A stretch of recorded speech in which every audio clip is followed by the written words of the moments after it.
ओम नमो भगवते वासुदेवाय नमः। जय माता दी दोस्तों, कैसे हैं आप सभी। आज के इस वीडियो में हम खास चर्चा करने वाले हैं ज्येष्ठ माह की निर्जला एकादशी व्रत के बारे में। हिंदू धर्म में एकादशी व्रत जो होते हैं उसका अपना अलग स्थान होता है। हर साल लगभग 24 एकादशी व्रत पढ़ते हैं। वो अलग बात है कि जब अधिक मास होता है तो 26 एकादशी व्रत पढ़ते हैं।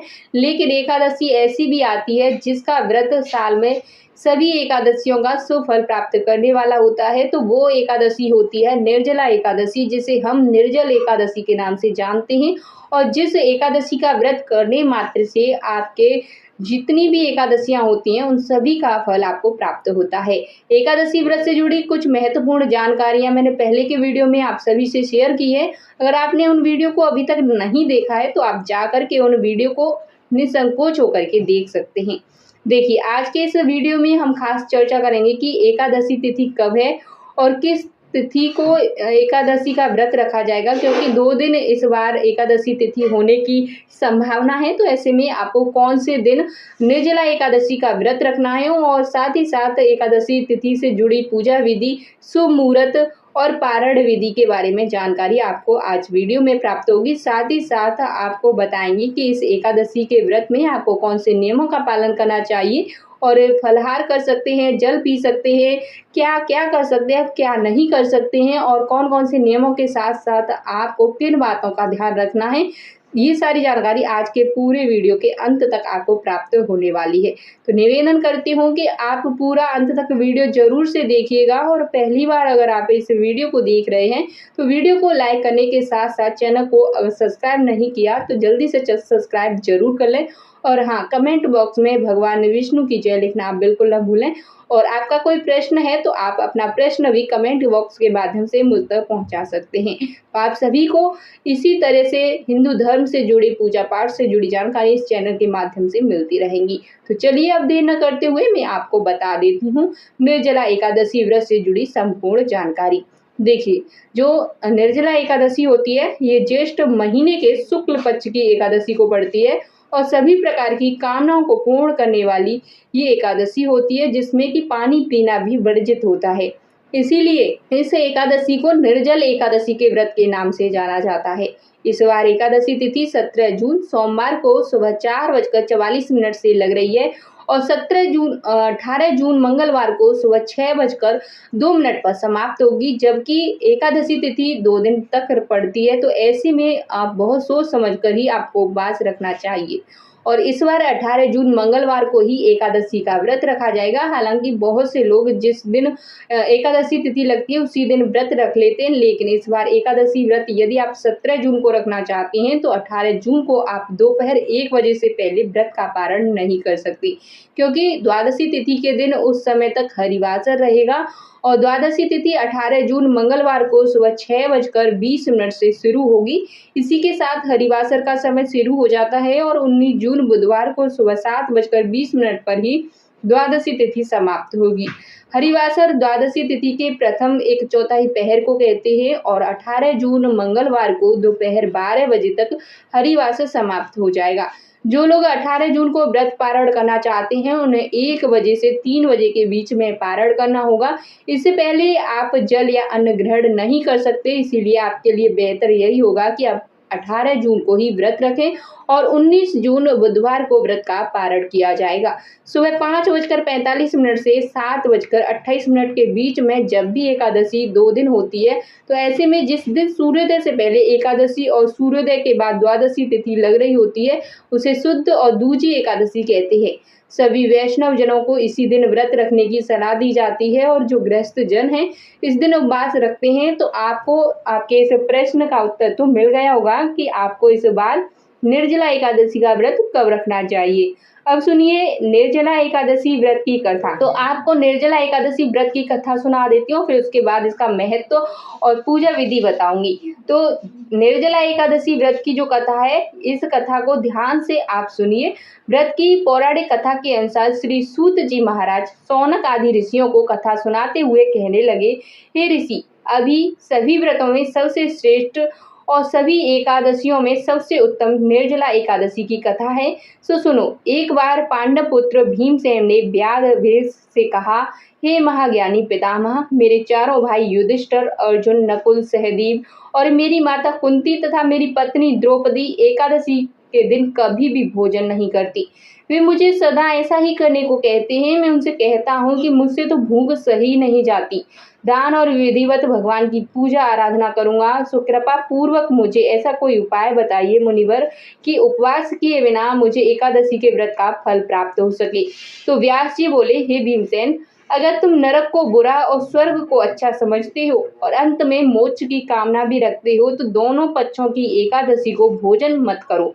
व्यास जी की बात सुनकर भीम फिर से निवेदन किए कि हे महामुनि, जो कुछ भी मैं कहता हूँ वो सुनिए। यदि दिन में एक बार भोजन न मिले तो मुझसे नहीं रहा जाता। मैं ऐसी स्थिति में कैसे उपवास करूं? मेरे उदर में वृक नामक अग्नि का वास है और वो सारा भोजन करने से ही मेरी भूख शांत होती है। मुनिवर, आप कृपा करके कोई ऐसा व्रत बताइए जिससे विधि पूर्वक करके मैं स्वर्ग को प्राप्त कर सकूं। और निश्चय करके मुझसे कहिए जिससे मेरा भी कल्याण हो सके। भीमसेन की परेशानी समझकर व्यास जी कहने लगे, भीमसेन, मनुष्य के लिए सर्वोत्तम वेद का धर्म है, किंतु कलयुग में भी उस धर्म पर चलने की शक्ति किसी में नहीं है। इसीलिए थोड़े धन और थोड़े कष्ट से होने वाला बहुत सरल उपाय जो कि पुराणों में भी लिखा है वह मैं तुम्हें बताता हूँ। ध्यान से सुनो। दोनों पक्ष की एकादशी में जो मनुष्य भोजन नहीं करते वे कभी नरक को नहीं जाते। इन वचनों को सुनकर महाबली भीमसेन पहले तो पीपल के पत्ते की तरह कांपने लगे, फिर डरते हुए बोले, हे पितामह, मैं उपवास करने में बिल्कुल भी असमर्थ हूँ। इसलिए हे प्रभु, निश्चय करके बहुत फल देने वाला एक ही व्रत मुझसे बताइए। जो कि व्यास जी फिर बोले, हे भीमसेन, वृष मिथुन राशि के सूर्य में ज्येष्ठ माह में शुक्ल पक्ष में जो एकादशी होती है उसका निर्जला व्रत यत्न पूर्वक करना उचित होगा। स्नान और आचमन करने से जलपान वर्जित, केवल एक घूंट जल से आचमन करें और अधिक पीने से व्रत खंडित हो जाता है। एक एकादशी के सूर्योदय से लेकर द्वादशी के सूर्योदय तक जल ग्रहण ना करें और ना भोजन करें तो बिना परिश्रम ही सभी द्वादशी तिथि युक्त एकादशियों का फल प्राप्त हो जाता है। द्वादशी को प्राप्त काल स्नान करके स्वर्ण और जल ब्राह्मणों को दान करें, फिर ब्राह्मणों सहित खुद भी भोजन करें। भीमसेन, इस विधि से व्रत करने से जो फल मिलता है वह सुनो। सारे वर्ष में जो एकादशी आती है उनका सबका फल निसंदेह केवल इस एकादशी के व्रत से प्राप्त हो जाता है। शंख चक्र गदाधारी भगवान विष्णु स्वयं मुझसे यह कहते हैं कि सब कुछ त्याग कर केवल मेरी शरण में आ जाओ और सुनो भीम, एकादशी का व्रत निराहार करने से मनुष्य सभी पापों से मुक्त हो जाता है। सभी प्रकार के तीर्थों और सभी प्रकार के दानों में जो फल प्राप्त होता है वह सब इस एकादशी के व्रत से ही प्राप्त हो जाता है। कलयुग में दान देने से भी ऐसी सदगति नहीं होती। अधिक क्या कहूँ भीम, ज्येष्ठ शुक्ल पक्ष की एकादशी को जल और भोजन न करें। हे वृकोधर, इस एक व्रत से जो फल प्राप्त होता है उसे सुनो। सब एकादशी व्रतों से जो धन धान्य और आयु आरोग्यता आदि की वृद्धि होती है वे सब फल निसंदेह इस एकादशी के व्रत से प्राप्त हो जाते हैं। हे नरसिंह भीम, मैं तुम्हें सत्य कहता हूँ कि इसके करने से अति भयंकर काले पीले रंग वाले यमदूत, भय देने वाले दंड और फांसी सहित उस मनुष्य के पास कभी नहीं आते, बल्कि भगवान विष्णु के देवदूत उन्हें आकर स्वर्ग लोक लेकर जाते हैं। तब इस प्रकार वेद व्यास जी कहने पर भीमसेन ने भी इस एकादशी का व्रत किया, जिसके कारण इस एकादशी का नाम भीमसेनी एकादशी पड़ गया। निर्जला एकादशी का व्रत रखने वाले भक्तों को एकादशी के दिन प्रातःकाल ब्रह्म मुहूर्त में उठकर स्नान करना चाहिए और इस दिन आप ब्रह्म मुहूर्त से पहले पहले भरपूर मात्रा में जल का सेवन भी कर सकते हैं। उसके बाद ब्रह्म मुहूर्त में आप उठकर स्नान आदि से निवृत्त होने के बाद भगवान की पूजा करें, व्रत का संकल्प लें और द्वादशी तिथि को ही फिर आपको शुभ मुहूर्त में निर्धारित मुहूर्त में व्रत का पारण करना होता है। एकादशी के दिन आप भगवान विष्णु की विधि विधान से पूजा करें, हरे कृष्ण महामंत्र का जाप करें, तुलसी माता की पूजा करें और इस दिन लड्डू गोपाल जी को अन्न का भोग न लगाकर केवल फलों का भोग लगाना चाहिए। मंदिर में एक मिट्टी के कलश में जल भरकर उसके ऊपर पूर्ण पात्र रखकर उसमें शक्कर रखें, कुछ दक्षिणा रखें और इस जल से भरे घड़े का दान आपको किसी योग्य व्यक्ति को दान में दे देना चाहिए।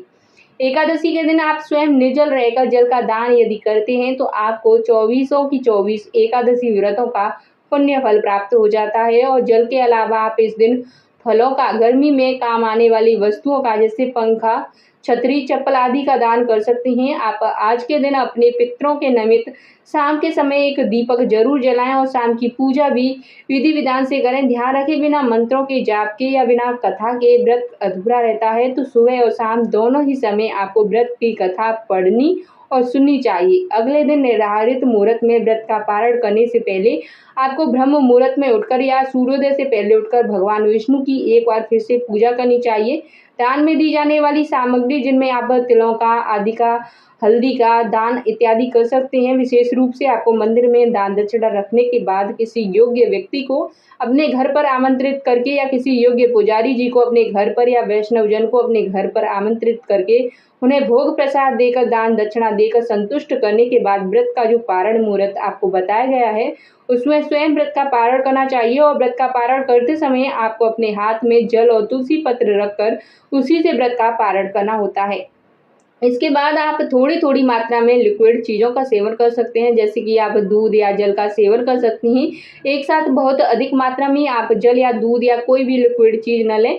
थोड़ी-थोड़ी मात्रा में आप जल आदि का सेवन करें और उसके कुछ समय के बाद आप हल्का-फुल्का भोजन ग्रहण कर सकते हैं। ध्यान रखें, स्वयं भोजन ग्रहण करने से पहले आप गौ माता के लिए गौग्रास ज़रूर निकालें। अपनी छत पर चिड़ियों के लिए दाना पानी भी निकाल सकते हैं। काली चींटियों के लिए शक्कर मिला आटा। और इस प्रकार से निर्जला एकादशी व्रत का पारण किया जाता है। अब निर्जला एकादशी व्रत के नियमों के बारे में जान लेते हैं। निर्जल एकादशी व्रत में नमक का सेवन नहीं करना चाहिए। यदि आप नमक का सेवन बहुत ज़्यादा ही करते हैं तो इस दिन तो जरूर से बचें। अगर आप देखिए निर्जल एकादशी व्रत नहीं करते हैं, फलाहारी जो निर्जल एकादशी का व्रत होता है इसे करते हैं फलाहार के साथ में, तो आप सेंधा नमक इस फलाहार में खा सकते हैं। इसके अलावा आप इस दिन परिवार के सदस्यों को भी सात्विक भोजन कराना चाहिए। इस दिन चावल खाना बिल्कुल भी नहीं चाहिए, चावल खाने से बचना चाहिए, क्योंकि एकादशी के दिन चावल नहीं खाए जाते हैं। इस बात का ज्ञान तो आप सभी को होगा। और निर्जल एकादशी व्रत में अन्न और जल ग्रहण नहीं किया जाता है। इस व्रत में जल का त्याग किया जाता है और व्रत का पारण करने के बाद ही जल का सेवन करते हैं। अगर हालांकि आप बीमार हैं तो पानी पी सकते हैं। अगर पूजा में जब आचमन किया जाता है उस समय का जो आचमन आप करते हैं वो आचमन करने से आपका व्रत खंडित नहीं होता है, तो वो आचमन आप निसंकोच होकर के कर सकते हैं। गर्भवती महिलाएं अगर निर्जल एकादशी का व्रत रखना चाहती हैं तो इस दिन जो प्रेग्नेंट लेडीज हैं उनको विष्णु भगवान और माँ लक्ष्मी की पूजा आराधना ही कर लेनी चाहिए। तो ऐसे में उनको निर्जल व्रत नहीं रखना चाहिए। तो ऐसा आप कर सकती हैं। निर्जल एकादशी के दिन विष्णु जी की पूजा के दौरान व्रत कथा जरूर पढ़ें। मान्यता तो यह है कि निर्जल एकादशी का व्रत रखने और व्रत कथा पढ़ने से जो वैवाहिक जीवन होता है वो सुखमय बनता है। और कोई जो कुंवारी कन्या है उनको अपनी मनपसंद शादी चाहती हैं, अपनी मनपसंद विवाह करना चाहती हैं तो उसका वरदान प्राप्त होता है। इस दिन राहगीरों को पानी पिलाएं, पशु पक्षियों के लिए छत पर थोड़ा दाना पानी रखें। ऐसा करने से विष्णु भगवान प्रसन्न होते हैं। और साथ ही साथ इस दिन कुछ गलत कार्य नहीं करने चाहिए, जैसे किसी का दिल नहीं दुखाना चाहिए। और इस दिन कुछ विशेष कार्य जैसे कि गरीबों की मदद जरूर से आप सभी को करनी चाहिए। हमारी निर्जल एकादशी व्रत कथा में बहुत सारे ऐसे नियमों का पालन नहीं है जो कि आप न कर पाए। ये छोटे मोटे से नियम हैं जिनको आप कम से कम एकादशी के दिन जरूर से करें। वैसे तो आप सभी को करना चाहिए। शास्त्रों के अनुसार निर्जल एकादशी व्रत करने से संतान की प्राप्ति होती है और व्रत में अन्न और जल का सेवन नहीं किया जाता है। गर्भवती महिलाओं को निर्जल एकादशी व्रत नहीं करना चाहिए, ऐसा शास्त्र हमारे कहते हैं। अगर जो महिलाएं कर सकती हैं तो देख लें, नहीं तो आप न करें तो ही अच्छा है। आप फलाहार के साथ में निर्जल एकादशी का व्रत जरूर से रख लें। गर्भवती महिलाएं भगवान विष्णु की पूजा कर सकती हैं। निर्जल एकादशी व्रत को अधिक उम्र की महिलाओं या किसी बीमारी के दौरान नहीं करना चाहिए। इन महिलाओं को एकादशी व्रत में श्री हरि की पूजा कथा का पाठ ही करना चाहिए, क्योंकि जब उम्र अधिक हो जाती है तो ऐसे में आप बिना जल के नहीं रह सकती हैं। अगर रह सकते हैं तो आप कर सकते हैं। तो ऐसा नहीं है कि आप जो है कि नहीं कर सकते, तो आप कर सकते हैं। ऐसा माना जाता है कि यह व्रत करने से वैवाहिक जीवन सुखमय बनता है। और हिंदू रीति रिवाजों की माने तो महिलाओं को मासिक धर्म के समय पूजा पाठ करने की मनाही होती है। ऐसे में मासिक धर्म के दौरान महिलाओं को निर्जल एकादशी व्रत नहीं रखना चाहिए। अगर मान लो कि आपका मासिक धर्म इस समय चल रहा है तो आपको ऐसे में मानसिक रूप से ही ये व्रत अपने मन ही मन में रख लेना चाहिए, पूजा नहीं करनी चाहिए। और अगर व्रत के समय मासिक धर्म आ जाए तो व्रत रखकर किसी और के द्वारा पूजा अर्चना करवा सकते हैं। माना जाता है कि इससे पूजा का जो फल होता है वो आपको अच्छी तरीके से प्राप्त हो जाता है। निर्जल एकादशी व्रत से जुड़े और भी नियम हैं, जिन नियमों का पालन करना निश्चित होता है। जैसे कि आप ज्येष्ठ शुक्ल एकादशी को सूर्योदय से अगले दिन सूर्योदय तक पानी नहीं पी सकते हैं। व्रत शुरू करने के बाद अगले दिन पारण के समय ही पानी पीना चाहिए। अगर आप कुल्ला करते हैं, ब्रुश करते हैं, दातन करते हैं, उस समय ऐसी स्थिति में जल का सेवन कर सकते हैं। और धार्मिक ग्रंथों के अनुसार संध्या उपासना के लिए आचमन में जो जल लिया जाता है इस व्रत में उसे पीने की अनुमति होती है। और उसे पीने से व्रत खंडित नहीं होता है। और कई जगहों पर उसे पीने की अनुमति नहीं होती है।